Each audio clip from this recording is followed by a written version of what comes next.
This lesson is the structure of an atom for class 11th standard. So here we will study first of all that about subatomic particles. What do we mean by subatomic particles? These are the fundamental particles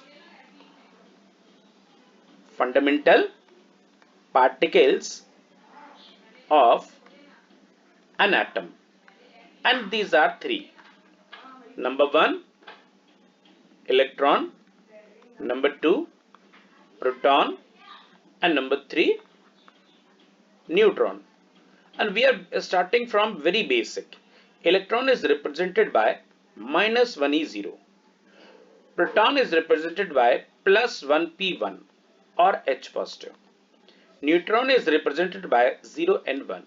The -1 means -1 unit charge. But this -1 unit charge has a value -1.602 10 to the power -19 coulomb. While proton has a +1 unit charge and its value is +1.602 into 10 to the power -19 coulomb. Neutron 0 and 1, so it means neutron doesn't have any charge, right? Coming to mass. Mass of electron is 1 by 1837th of the mass of hydrogen atom. That means it is the lightest one. Second, its value in atomic mass unit will be 0.000549 atomic mass unit, or its value in kg will be 9.108. Sometimes we write 9.11 into 10 to the power -31 kg. So this is the mass of electron. What? 1 by 1837th of the mass of hydrogen atom, or 0.000549 atomic mass unit, or 9.108 10 to the power -31. For proton, its mass nearly equal to mass of hydrogen atom, and its value is 1.00727 atomic mass unit, while in kg it will be 1.6725 10 to the power -27 kg. For neutron, its atomic mass, that mass of a neutron, is 1.00868 atomic mass unit, or 1.6750 10 to the power -27 kg. So if we compare the masses of neutron, then proton, then electron, the heaviest one is which one? Neutron. So in this way, the comparison of masses of neutron is heaviest one, proton is lighter, and electron has negligible mass, which is 0.000549 atomic mass unit, isn't it? So this is the comparison of electron, proton and neutron. Now then we will come to electrons are the basic unit of cathode rays. So first we will go for cathode ray experiment. This experiment was performed by Sir J.J. Thomson, and credit for the discovery of electron goes to J.J. Thomson, because he discovered the electron, right? So here what he did, he took a soda glass tube. Soda glass is a hard glass. Made it vacuum by removing air. to remove air, and he took two metallic electrodes. One was perforated and another was solid, and behind perforated electrode there was a soda glass screen. Both the electrodes were connected with the current source of high voltage, and the high voltage was 10,000 volt, right?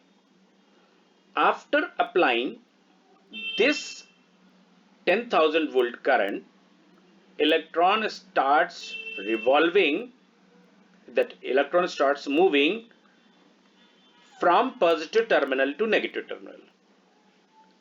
Going through it, they reach to negative terminal, negative electrode connected in the discharge tube, and this electrode was known as cathode, while positive terminal was known as anode, and it was perforated. Perforated means having pores in it. So after passing this current, 10,000 volt current, electron get collected at cathode and made an electron cloud. So here electron cloud was developed, right? Because in front of this cathode is a positive electrode which was called anode. So these electron clouds start moving with the speed of light in the form of beam. So these are actually the electrons. Just now we are not knowing that these are the electrons. They are moving with the speed of light, that is 3 into 10 to the power 8 meter per second. Here is an inert gas was filled, and inert gas was filled at a pressure of 10 to the power minus 2 mmHg, that is 0.01 mmHg, because that movement of electron needs the medium, and the medium should be such that which should not easily ionized. So after passing this current, electron cloud took a beam, and this beam of electron cloud was known as cathode rays. How?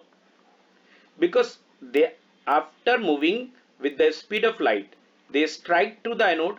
Some of rays were passed through the pores, making fluorescence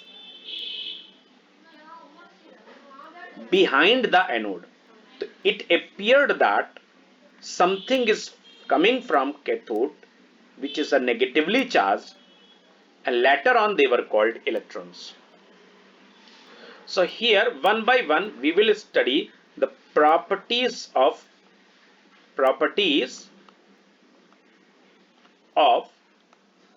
cathode rays. Property number 1, they travel in straight line. Which line? Straight line. As you are looking in the diagram, they are moving from cathode to anode, from negative terminal to positive terminal with the speed of light, and produce fluorescence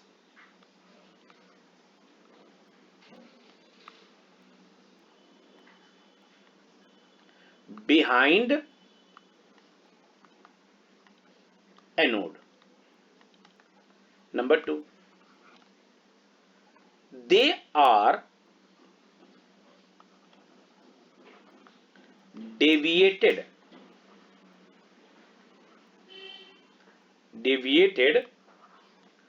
towards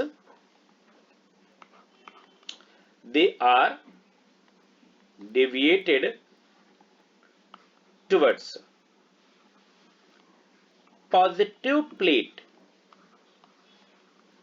of external electric and magnetic field. So where there is an electric field, there will be magnetic field, right? So they travel, they are deviated towards the positive plate. What does it mean? That they are negatively charged, isn't it? Like if we are making a diagram, simple diagram, cathode and perforated anode. So this is anode, positive terminal, and this is cathode, negative terminal. And this between this discharge tube has been kept in the external electric field. So what will happen? The electrons, that cathode rays are moving, but these cathode rays, because of close distance with the electrical that external magnetic field, they are deviated towards the positive plate, showing that they are made up of what? Negatively charged particles, right? Number 2. Now next point, they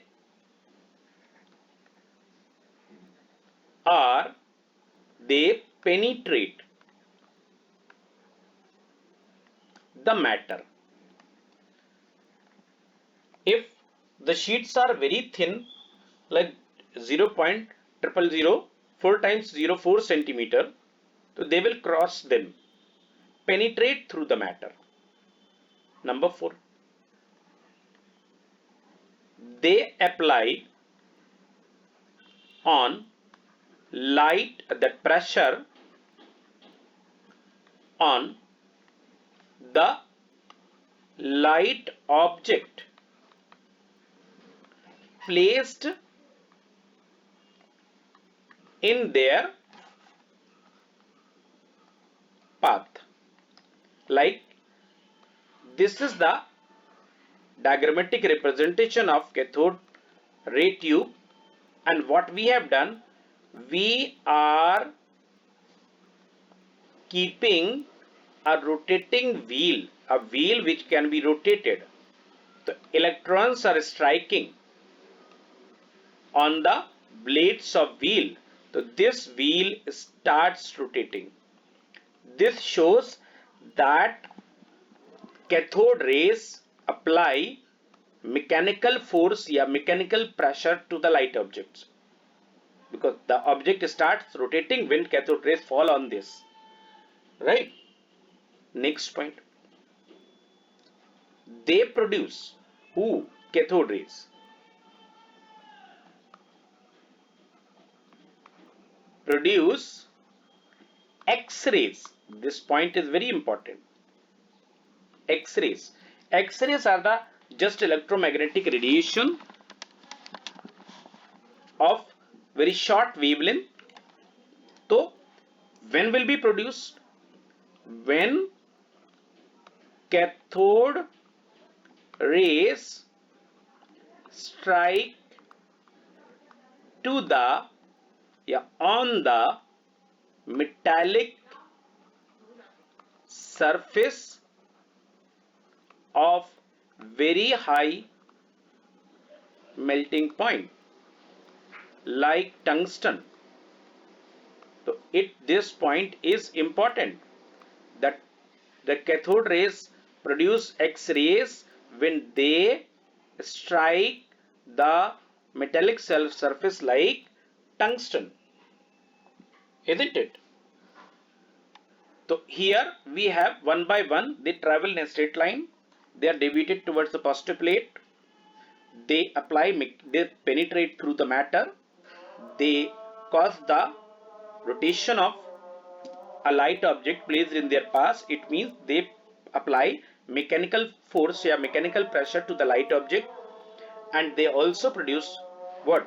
X-rays when strike to the hard metallic surface like tungsten. Now these are made up of cathode rays are made up of electrons. So properties of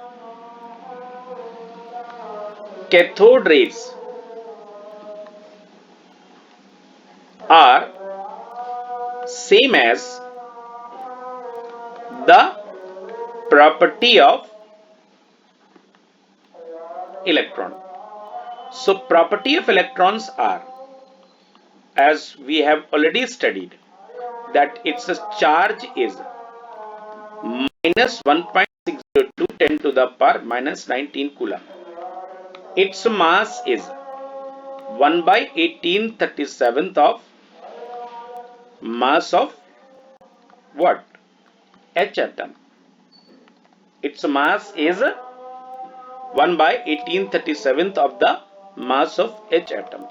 Also, in atomic mass unit, it is 549 atomic mass unit, whose value in kg is 9.108 into 10 to the power minus 31 kg. Sometimes when question is asked, any question of the atomic structure, if there is an involvement of electron, the mass is given generally 9.11 into 10 to the power minus 31 kg.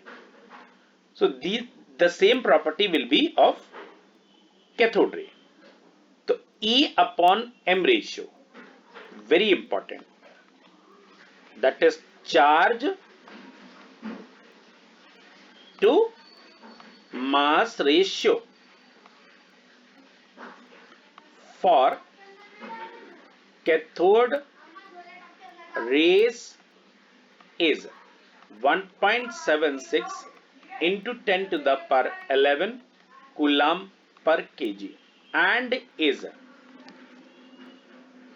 independent. What? Independent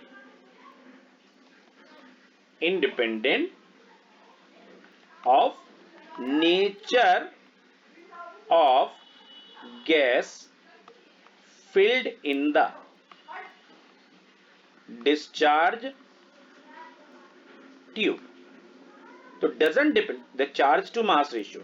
Reason because electrons are the constituent particles of cathode rays, and electrons are also found in the metals and non-metals. So electron charge will never get changed, mass will never get changed. So their E upon M ratio will never get changed, and it is very important point. So the important points of cathode rays are they produce X-rays, is important when strike to the hard metallic surface like tungsten.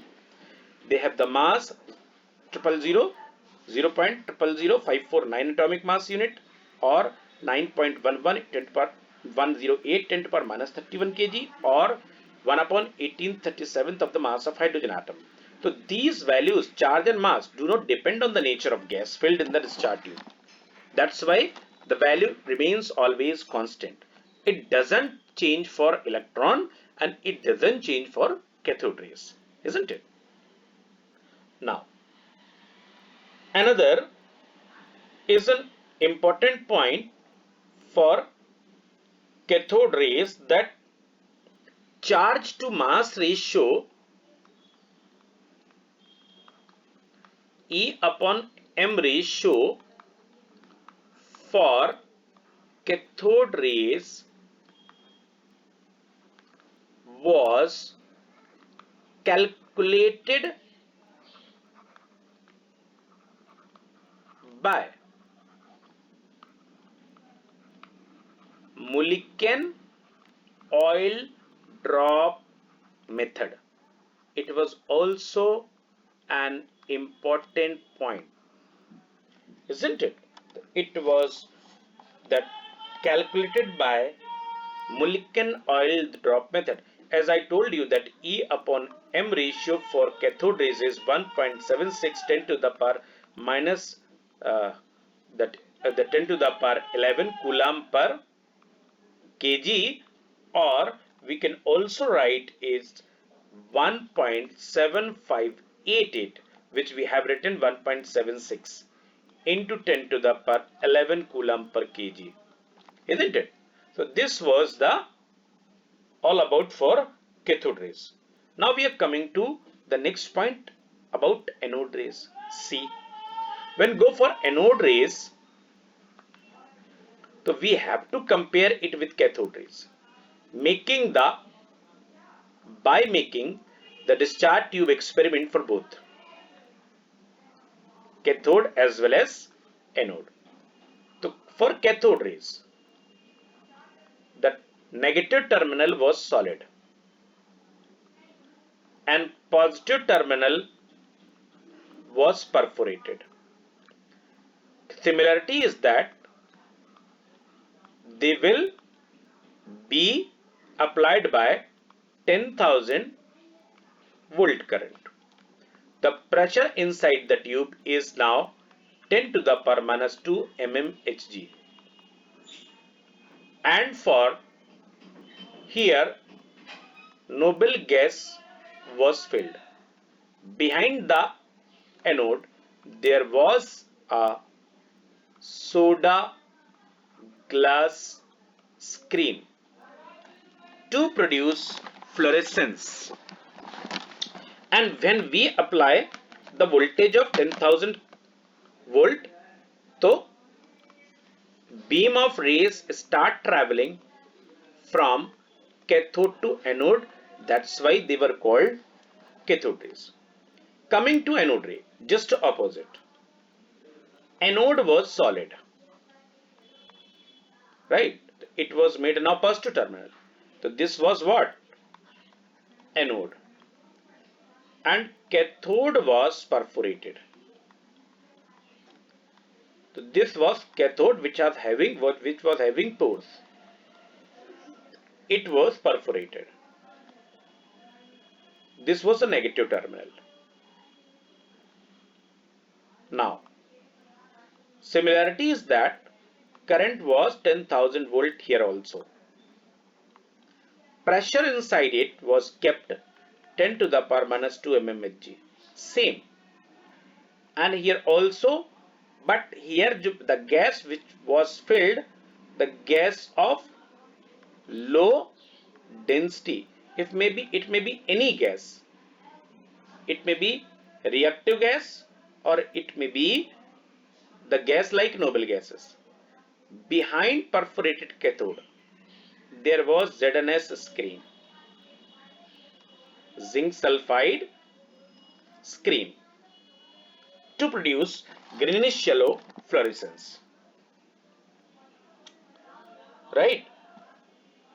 So now we will compare both cathode rays and anode rays. So when applied 10,000 volt, electron start moving from positive terminal to negative terminal. They get collected to cathode, and from cathode they emerge out in the form of beam. This is the beam of electron. You can say that these are cathode rays, but what we have to discover? We have to discover anode rays. So for it, what happens? You have filled the gas of low density, say hydrogen. If hydrogen gas is filled, the hydrogen atom has one proton and one electron. So this is H atom.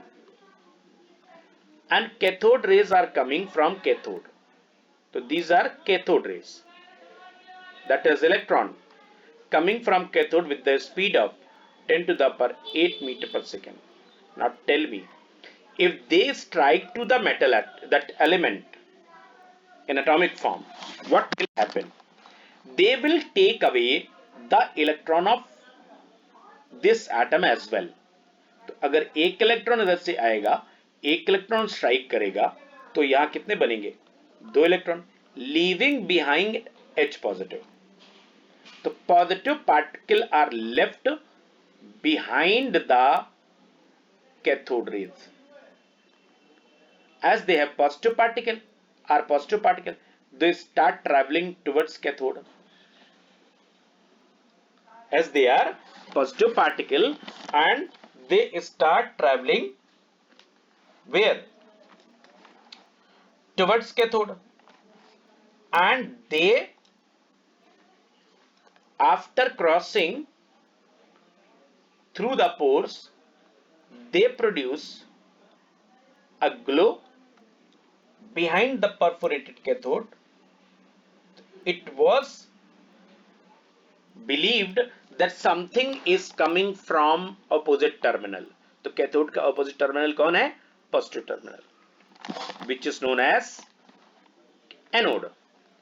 So something is coming from anode. So this anode,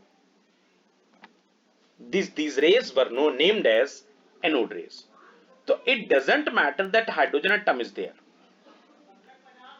Hydrogen is there. It may be helium as well. Suppose if the gas filled in the discharge tube, if the gas filled in the discharge tube is hydrogen, then positive rays would be made up of protons, which were known as anode rays. Because it means anode rays are formed between cathode and anode, and they are formed in the tunnel, in the canal. That's why they were called canal rays, isn't it? So here very important point to remember that anode rays were also called canal rays, as they were produced in the canal by the ionization of gases, of gas filled in the discharge tube. If it is hydrogen, then it will give rise to proton. If it is helium, it will give rise to He2 positive, that is alpha particle. Now, so we will compare the properties of both cathode rays as well as anode rays. One side cathode rays and another side anode rays. So which particles?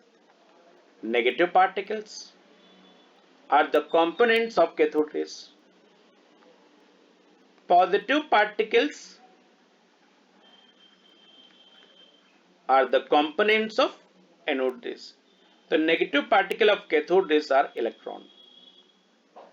So they have the charge, how much? Minus 1.602 10 to the power minus 19 C. Positive rays, if positive rays are protons, are made up of protons, then they will have the charge plus 1.602 10 to the power minus 19 coulomb. Mass, that again 0.000549 mu for electron. For H positive, that is for proton, it would be 0.00727 atomic mass unit. So this is the basic difference if there is a proton.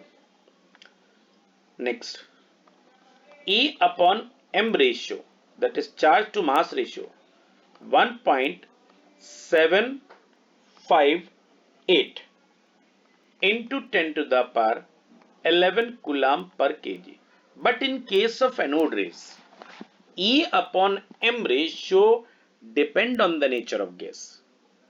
So for anode rays, very important note to remember, that means it varies gas to gas. E upon M ratio for anode rays is, if gas is hydrogen,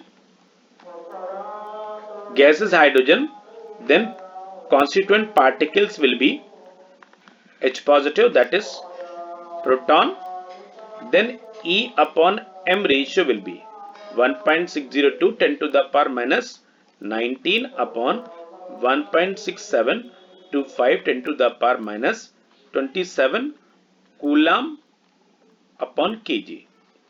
Coulomb per kg will be the unit.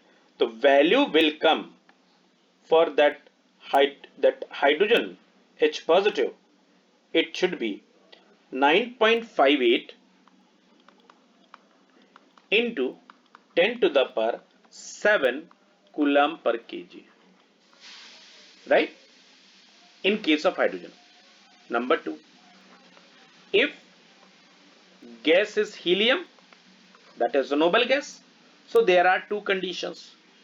Helium after loss of one electron forms what? He1 positive plus one electron, and He1 positive after losing one more electron, it will form He2 positive plus 2 electron, that one electron. In all, 2 electrons are removed one by one. The E upon, if the constituent particle, if the positive particle is He1 positive, then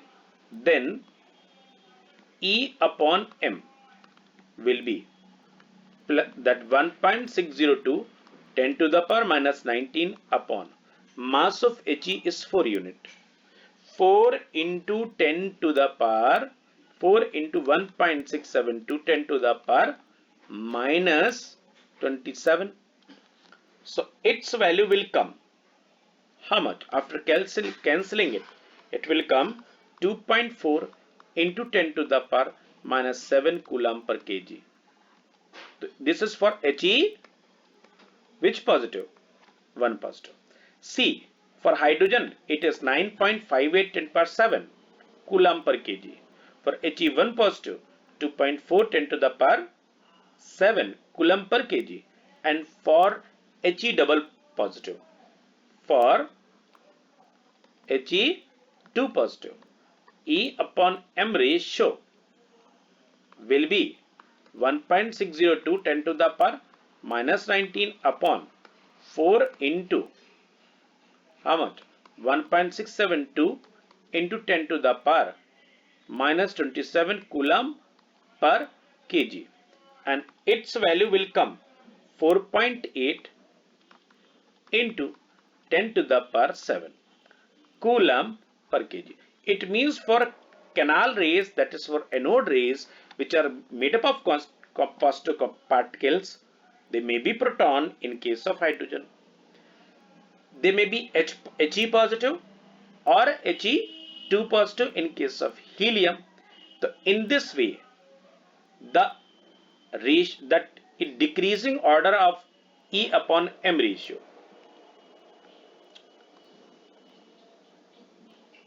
decreasing order of E upon M ratio, this is the point, important point for you. Electron was having how much? 1.758 10 to the power 11 coulomb per kg. Once again you write down, this is for what? This is for H positive, and for He1 positive, E upon M is equal to how much? 9.58 into 10 to the power 7 coulomb per kg, right? This is for He1 positive, and for He2 positive, E upon M is coming 4.8 into 10 to the power 7 coulomb per kg. In this way, we have come to know the highest value of E upon M ratio will be for proton. Then lower value will be for He1 positive. The order of decreasing order of E upon M ratio, highest will be H positive for H positive, lower will be for He1 positive, and lowest will be for He2 positive. Then how much is? For H positive, it is 1.758 10 to the power 11 coulomb per kg, and for He1 positive, it is 9.58 into 10 to the power 7 coulomb per kg, while for He2 positive, it is coming 4.8 into 10 to the power 7 coulomb per kg, right? तो mass ratio में neutron heaviest, electron lightest, right? And E upon M ratio of electron is constant, while E upon M ratio for anode ray depends on the nature of gas filled in the discharge tube. In this way, we can write the properties of anode rays.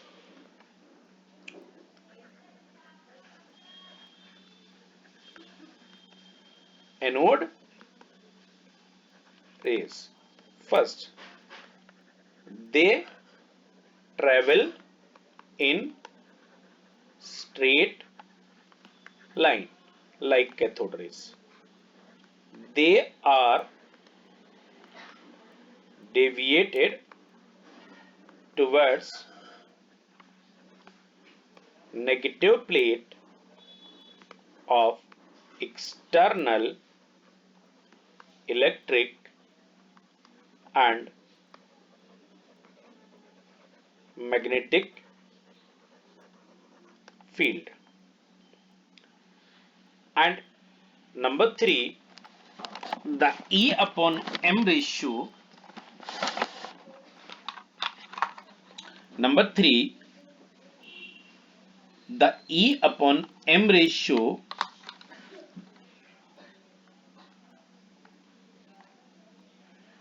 for cathode ray, anode rays depends on the nature of gas. What was the first? They travel in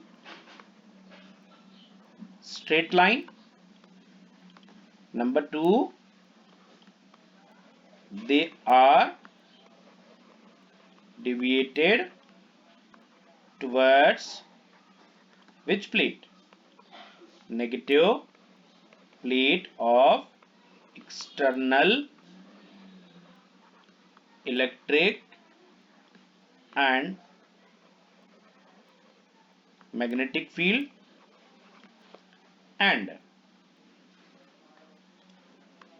number 3, they penetrate through the matter like cathode rays. They will be penetrated by they will penetrate through the matter. And number 4, that E upon M ratio for anode rays depend on the nature of gas, that it is not constant value.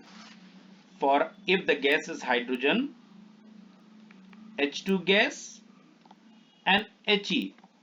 So for H2 gas, it is E upon M value is 9.58 10 to the power 7 coulomb per kg, while for He1 positive, this value is 4.8 into 10 to the power 7 coulomb per kg, and for He2 positive, this was for He1 positive, it is how much?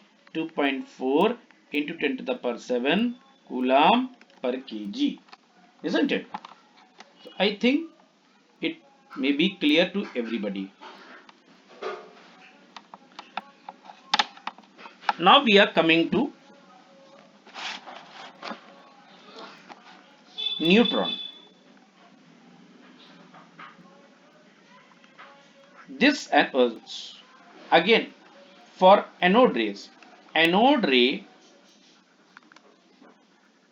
experiment was performed by, who performed? E. Goldstein. Now coming to neutron. Who discovered neutron? Neutron was discovered by James Chadwick. For it, what he did? He bombarded alpha particles to He4 double positive. This is alpha particle on a heavy nucleus like beryllium 4Be9. So what happened? They will sum mass to mass and atomic number to atomic number. So 9 plus 4 13 and 4 plus 2 is equal to 6. So this is what? An isotope of carbon which is unstable. This will get dissociated into 6C12 plus 0 and 1. 6 plus 0 is equal to 6 and 12 plus 1 is equal to 13. It means law of conservation of mass is followed. If this alpha particle is bombarded on 2He4 double positive is alpha particle is bombarded on lithium nucleus Li 3 Li7, what will happen? 3 plus 2 5 and your 7 plus 4 is equal to 11. It will be formed, which will get decomposed into 5B10 or 0 and 1. So 5B10 is also the isotope of boron, right? So this was the discovery of anode ray and properties of proton and that electron, proton and neutron. We all have done it. Now we are coming to that electromagnetic radiations. Electromagnetic radiation. So these are the light radiations in which electrical and magnetic field are perpendicular to each other. So first ray is the shortest wavelength. So first of all we go for energy order. Cosmic rays, then gamma rays, then X-rays, then UV rays, then visible, then infrared radiation, then microwave, then radio waves. The longest wavelength is of radio waves, shortest wavelength is of your cosmic rays, but energy and your wavelength for cosmic rays, right, is highest energy, and for radio waves will have longest wavelength. What does it mean? That energy and wavelength are reciprocal. Higher the energy, lower will be the wavelength, and lower the energy, higher will be the wavelength. Now we are coming to another is a Rutherford's atomic model. So first of all, we will go for Rutherford's alpha particle. Rutherford's alpha particle experiment, scattering experiment. What he did, actually he was comparing the penetrating power of alpha rays, and accidentally he discovered the nucleus. The credit to discover the nucleus goes to Rutherford. Now here we have, so what he did, he took the gold foil, very thin sheet, 0.4 times 0, 4 centimeter thin sheet he took. Why was taken? Because gold is most malleable metal. What does it mean by malleable? Which can be beaten into thinnest sheets. है ना? Thinnest sheet. So he took this one and bombarded alpha particles. Again question arises, what are alpha particles?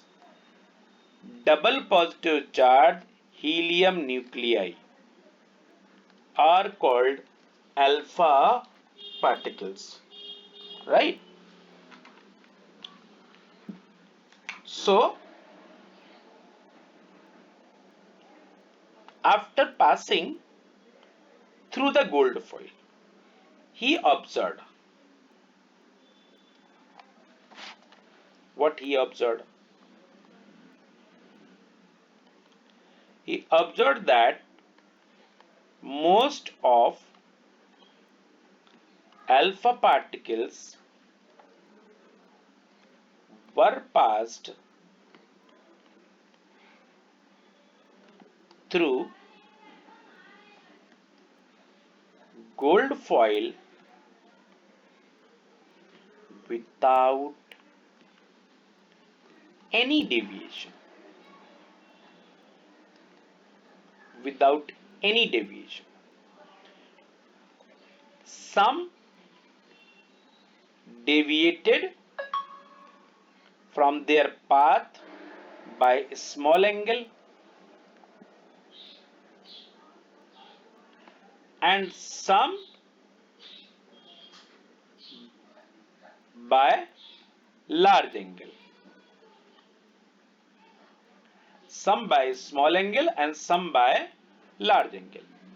And point number 3, very few of them were bounced back. यानी 3 points हैं. बहुत सारे alpha particles सीधे cross कर गए gold foil से. कुछ alpha particle का डेविएशन स्मॉल एंगल पर हुआ और कुछ अल्फा पार्टिकल का डेविएशन लार्ज एंगल पर हुआ. And very few alpha particles were bounced back, means without any deviation they returned back to their path. The angle of deviation is another thing. They are striking to the foil and returning to their path. So what happened? So it was shown simply by a diagrammatic representation of an atom. Suppose it is a nucleus. He was saying that most of the alpha particles are passing straight away through the gold foil, right? Some deviated at small angle. So this is angle of deviation. This is angle of deviation. Then saying some were deviated at large angle. So this is the large angle through which they are deviated. And very few after striking to the gold foil bounced back. What does it mean? Observation. Once again I am repeating. That was about the first point. The first point of that observation, this is the conclusion. This would be the conclusion actually. The first observation was that most of the alpha particles were passed through the gold foil without any deviation. What does it mean? The conclusion is that an atom has large empty space. This is the conclusion of first observation made by Rutherford. Second conclusion is that an atom has positive part at its center. Because of this, deviation of alpha particles from their path took place. This is the observation of the second point. This is the conclusion of second point, second observation. And third conclusion, because very few alpha particles bounce back, it shows that the atom has very small, dense and heavy part at its center, which was called nucleus. The first observation, that most of the alpha particles were passed through the foil without any deviation, showing that atom has large empty space. The angle of deviation of alpha particles from their path, whether by a small or large angle, shows that the atom has positive part at its center, because alpha particles are also positively charged. So positive will repel each other. That's why deviation is taking place, because atom has positive part at its center. And third point, that positive part is very small but heavy and dense, which is present at the center of the nucleus, through which alpha particles are bouncing back. They are coming to the atom, but due to high repulsive force, it is directly coming to the nucleus to strike the nucleus, but nucleus has positive charge and positive repel each other. That's why alpha particles will bounce back to their original path. वो अपने original path पे दोबारा वापस चले जाएंगे. Now we will go to atomic model, Rutherford's atomic model.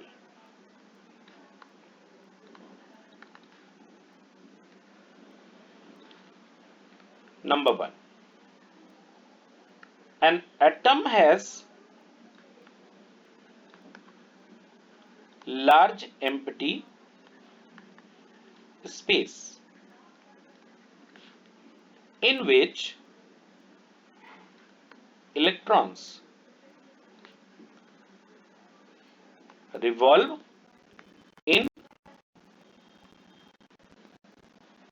closed circular orbits or shells.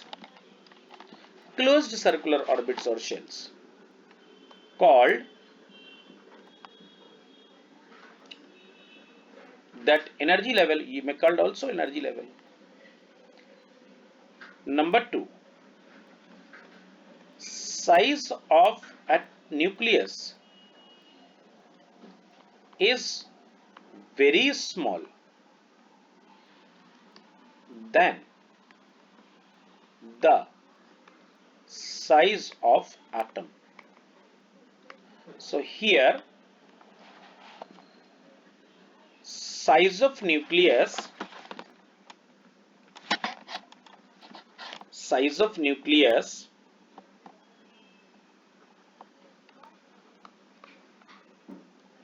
is the order of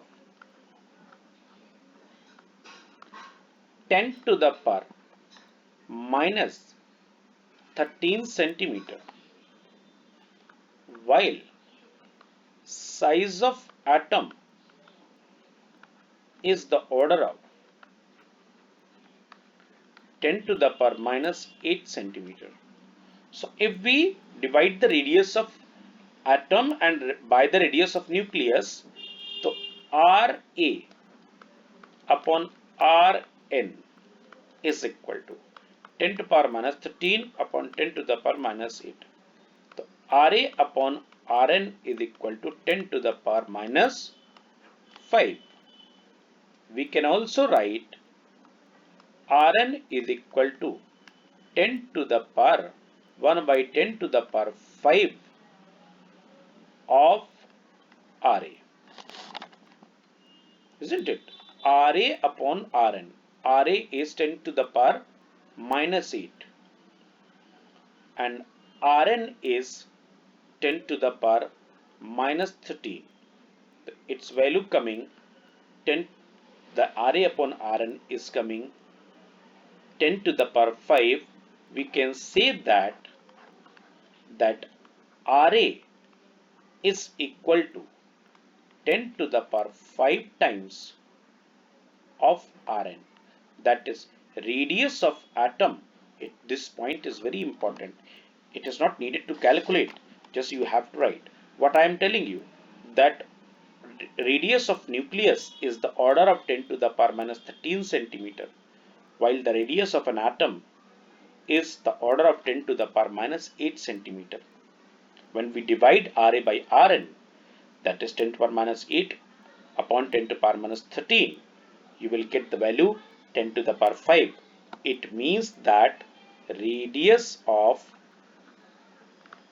atom is 10 to the power 5 times of the radius of nucleus. But this law was failed. Why? This law was failed as it could not tell about the stability of an atom. ये atom की stability को नहीं बता पाया था. क्यों? इसलिए कि it is telling that model telling that electrons are revolving round the nucleus in closed circular orbits. So this is the, through this we will understand the drawback. This is your electron revolving. So according to Maxwell theory of electrodynamics, right, what will happen? Maxwell theory of electrodynamics tell that according to Maxwell theory, the Maxwell theory of electrodynamic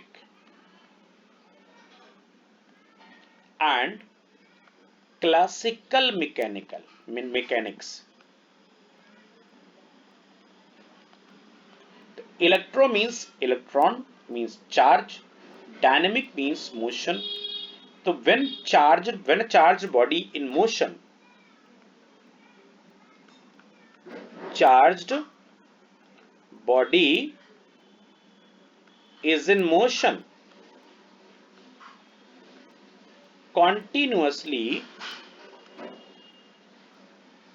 loses energy. In case of electron, it is a charged body and it has a mass, but mass is negligible, but we will consider 9.108 10 per minus 31 kg. What does it mean? While revolving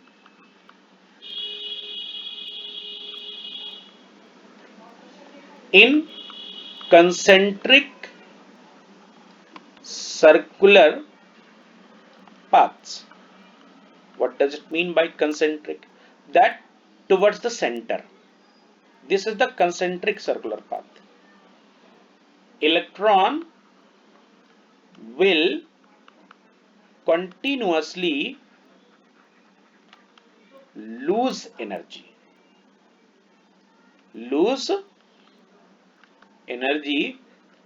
And ultimately fall into the nucleus and destroy the atom. This was the drawback of Rutherford's atomic model. So next video we will study Bohr's atomic model and many more numericals.